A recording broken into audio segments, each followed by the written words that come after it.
It's time to start making this a little bit more complicated. So now we're going to look at a problem that's also going to have a torque to it. So for example, let's say we have just a post and it's being held by a wire upright. Okay, so we'll say that the length of this post is L. We'll say that it has a mass of M. And then we'll say that the wire is attached at some point X. Okay, and so we want to find out, well, there's a couple different things we would want to find out. The first thing we might want to find out is what's the tension in the wire. And so that's what we'll look at first, is finding the tension in the wire.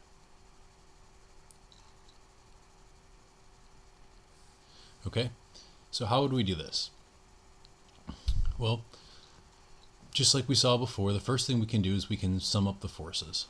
And so let's keep track of all the forces. So we have a tension in the wire.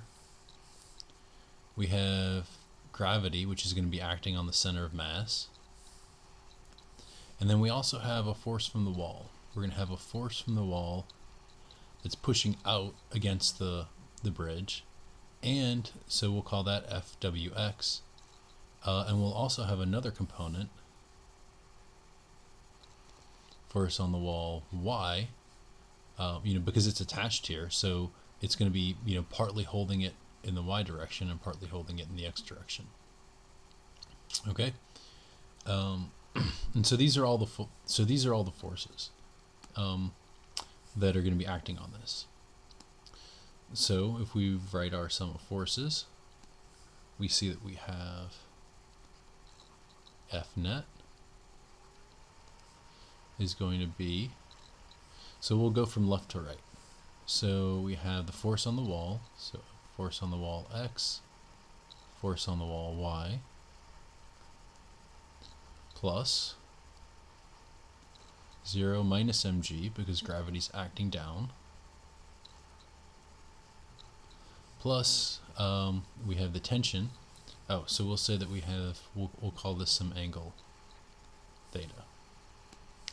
So the tension is going to be minus f of t cosine theta, positive f of t sine theta.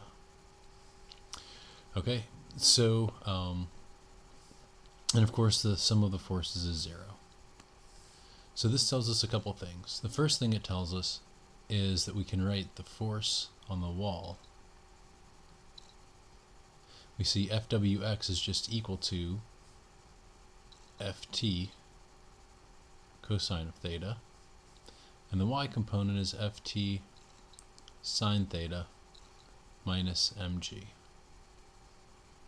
So we can find, so we're calling this the force on the wall, and we can find that if we know what the tension is. So we're still looking for the tension. That's the main thing we have to find, and we can't do that with forces.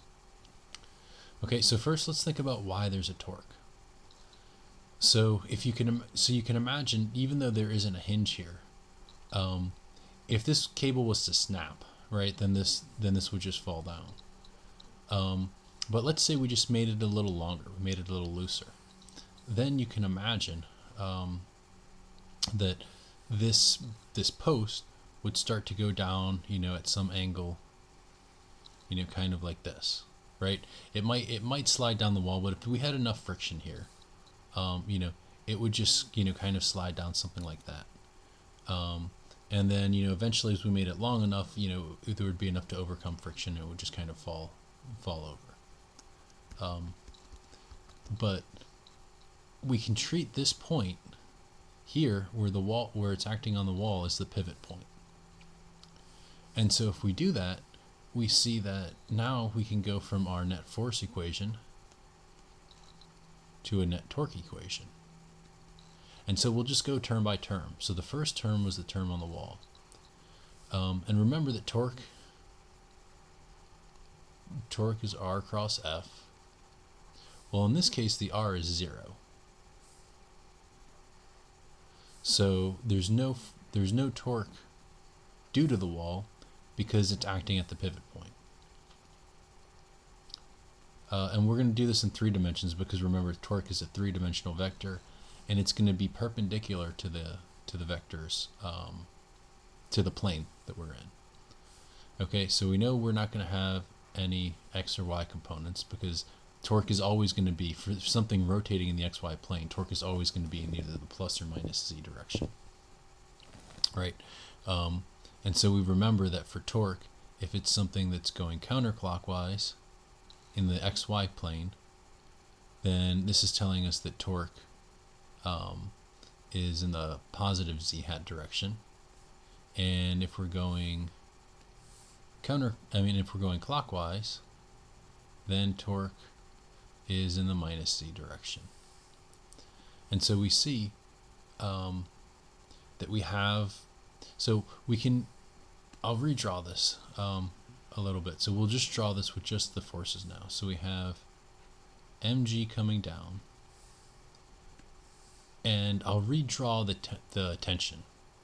So we have ft sine theta, and we have ft cosine theta. Okay,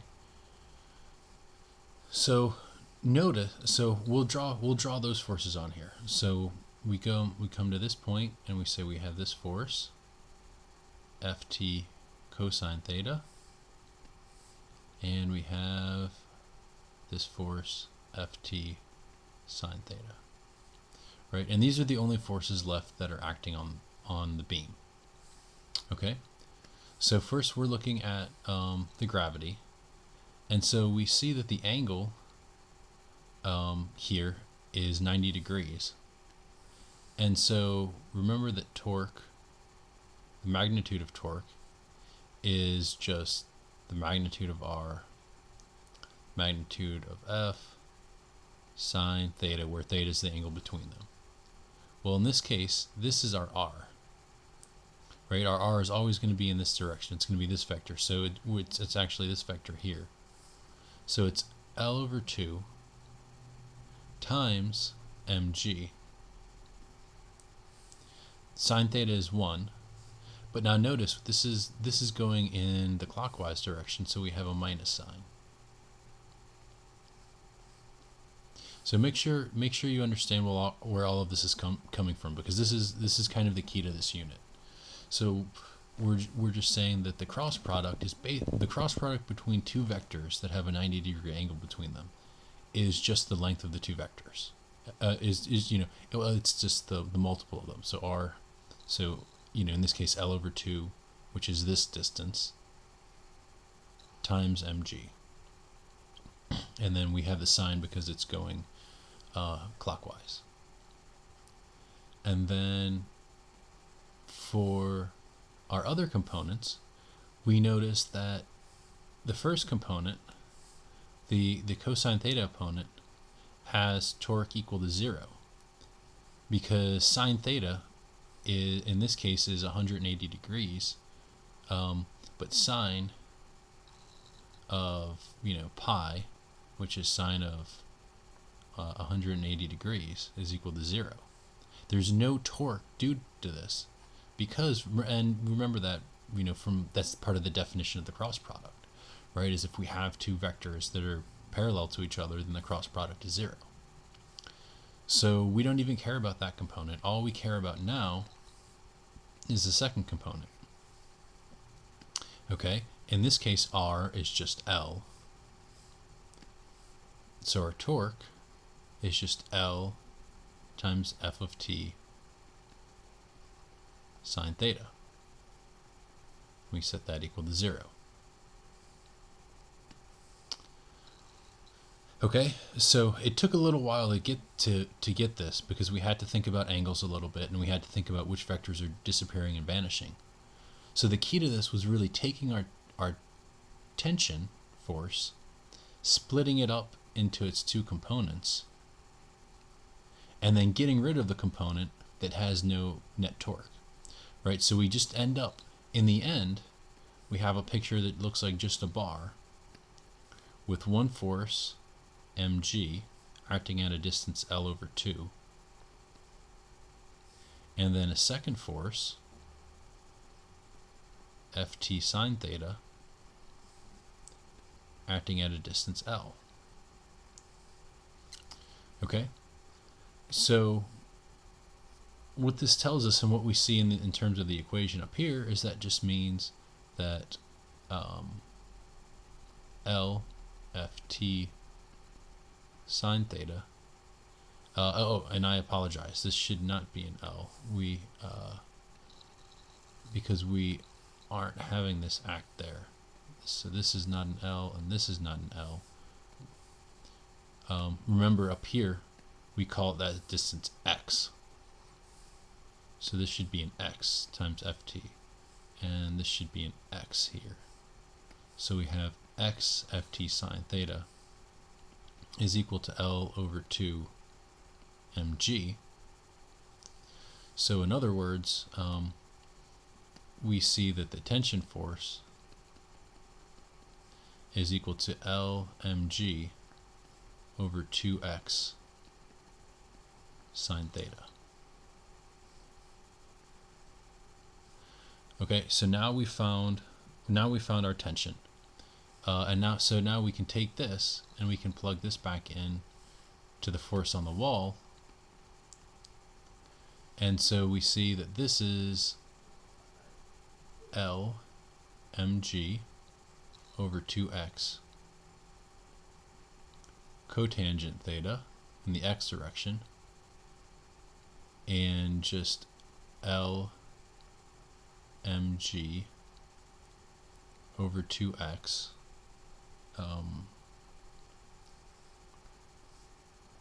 minus mg. Oh, I'm sorry, this should have been the other way around, shouldn't it? The x component, let's see, the x component's positive, but the y component, let's see, fy should have been positive mg, and this should be negative. So this is positive and this is negative. Okay. So mg minus Lmg over 2x is the force on the wall. So now let's look at what all this means physically. So if we take a look at our tension that we got, this is saying that as we make x bigger, right, the tension is going to be smaller. So as we get further and further away, further and further along, it means that you have less tension on the wire. And if you think about it, this makes sense, just kind of intuitively, because we can imagine that if we took this wire and instead we attached it down here, you know, we can imagine that it would be much easier for the wire to snap, right? And so that's the case. But let's notice something about the force on the wall now. So we have a minus sign here, a plus mg. So we have this condition where if we look at the y component of the force on the wall, which we'll do down here, so force on the wall y is equal to mg 1 minus L over 2x. So notice that if x is less than L over 2, then this is going to become negative. So in other words, we would have a force of the wall y going down. And that actually makes sense, because if you can think about it, so if we attach this somewhere closer than the center of mass, then you can imagine the far end of this is going to want to try and tilt, and it's going to want to turn. And so you're actually going to have the force here from the wall pushing against it to prevent it from turning around this point. So our answer does make sense, and we can and again, of course, we check the units and we see that the tension is mg times a distance over a distance. So we still have units of force, and the same thing for the force on the wall. So our answer makes sense, and it also gives us a good idea, you know, physically what's happening here, and shows us, you know, a result that's, you know, not entirely intuitive.